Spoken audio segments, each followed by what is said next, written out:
I'm going to share a really cool knife from Alaska, and going to share some really wonderful carvings. And then I'm going to, I don't know if I've ever done a kind of a complete video on this, on my knife storage here.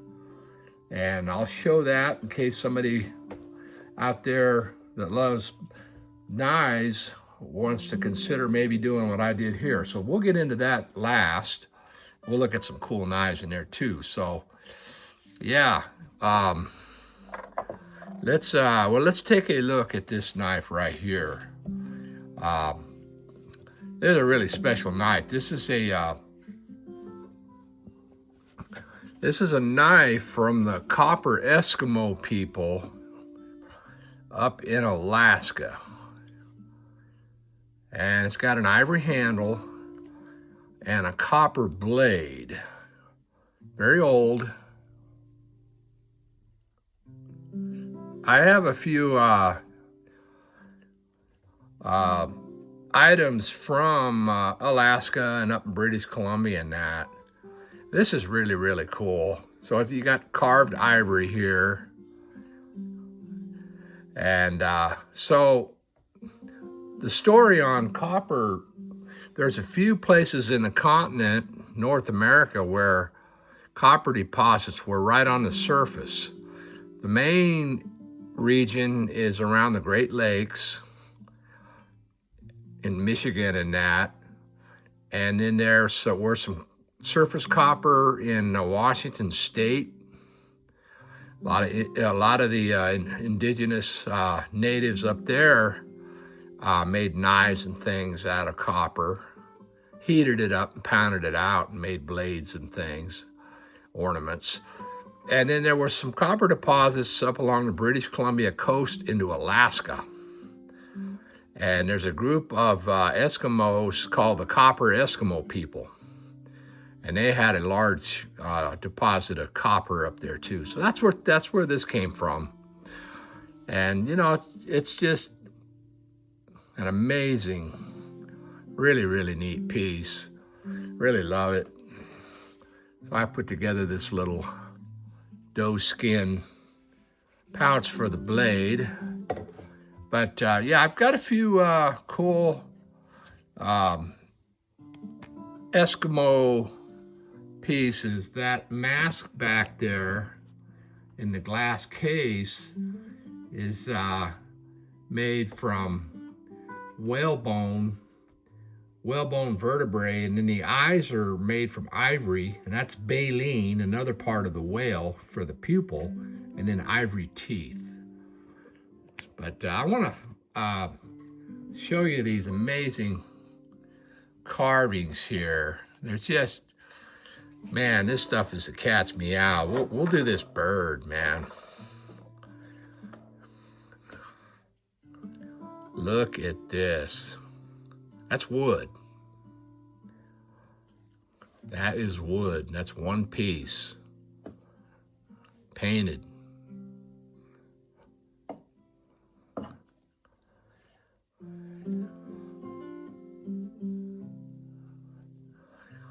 Yeah. Isn't that something? Yeah, that's pretty cool, man. Artistry. And this is cool, man. I picked this up a while back. I don't know who did it, but man, this is a big piece of elk stag, it looks like. But just beautiful elk carving there in relief. It's awesome. I love this kind of stuff. All right, let's take a look. I'm going to share with you my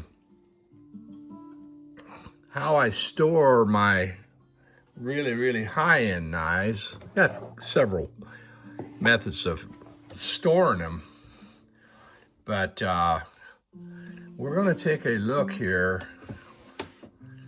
So what I've got here is this is a 100-year-old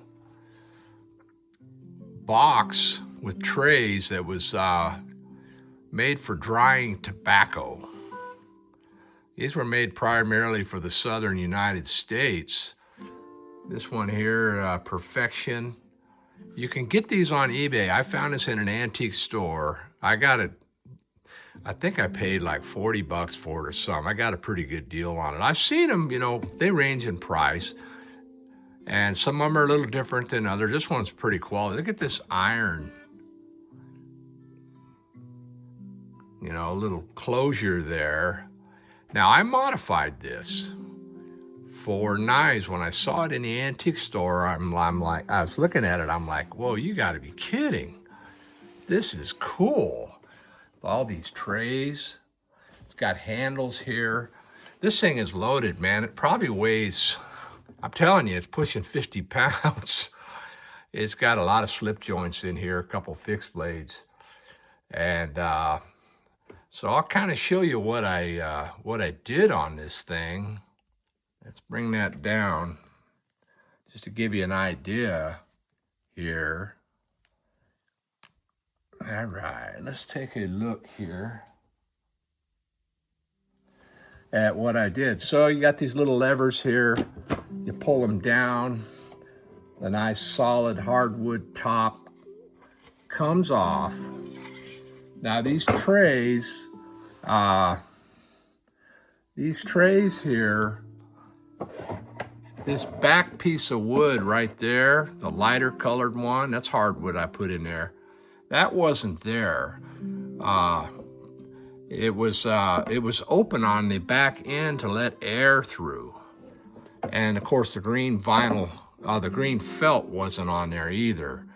So that's what I did. I made slat board for the back to enclose it. Okay. And then, so I made trays for it. And we'll look at, I'll share some pretty cool, nice pocket knives. So not completely full. I've got a tray, a little over a tray and a half left of space. So I do have some Delrin knives and stuff in there. This one here is getting pretty full. This is all my Delrin, you know, Schrades, K-Bar, Western, Utica and stuff in here. But this is primarily for my quality bone pocket knives. And so this is some of my case collection here, all the way over to here. I got more. But a really, really neat way, because I can just pull these trays out and look at knives, but it's a neat way, it's a neat knife storage. You know, it's kind of rustic, which is, you know, knowing me, that's where I'm at. I love stuff like this. It's not only a cool knife storage, but so I think if you got on eBay, you could probably pick one of these tobacco dryer box tray setups for, you know, probably maybe, I bet you well under 100 bucks. And with a little work, get out with a bandsaw or table saw or something, cut up some slats, get some green felt, and you could put something like this together. And it's antique. I mean, that's what's cool about it. A very sturdy affair. So I'll pick out a couple cool knives here. Yeah, let's look at this Moore Maker here. A lot of you guys like Moore Maker. This one's made by Queen. It's the only Moore Maker I think I have. Matador, Texas, yeah. Big old Stockman. Cool. Well, let's see what else we got. So I got another tray here. The bottom trays are doubled up. I doubled up a couple trays so that I could fit thicker knives.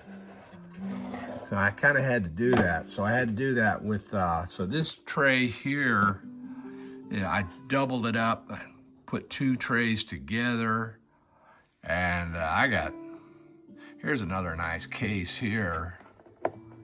Nice red bone here. I think this is case X is under, if I'm not mistaken. But yeah, there's some cool slips in there. So then I can pull this tray out, and there's my last tray down on the bottom. Now the bottom of this deal is real heavy duty. So it's a well-made deal here. Like I said, I think it weighs about 50 pounds right now when I go to lift it. But let's pull a cool knife out here. Let's pull this fixed blade here. I like knives like this. Look, I've got the original sheath with this. This is rare. Look at this little Kinfolk's Rogers bone hunting knife from the 20s, maybe 30s. Is that awesome? Yeah. Yeah, man, I like the Jolly Rogers bone, man. I'm telling you, it's got it going on. But I've got some other stuff in here. You know, I keep like Timber Scribe here, 4-line Camillus. Small one, you don't see them this small. It's kind of rare. And yeah, I got just a real mixture of stuff in here. What else? God, oh, here's a nice one here. Oh, I've shown this before. Yeah, this is rare. Camillus lockback. So I'm gonna end it. I was at the gun show last weekend, and a guy had one like this in his case. I thought it was a Camillus, but it was a Sheffield knife. It's very similar to this, and he let me look at it, and I told him that I had a Camillus just like it. And he goes, "Oh no, it wasn't lockback though." And I said, "Yes, it was." He was pretty shocked. So I think it's pretty rare. But that being said, everyone, have a wonderful weekend. Enjoy your Saturday. Thanks for stopping in here at Pioneer Knife and Tool. God bless.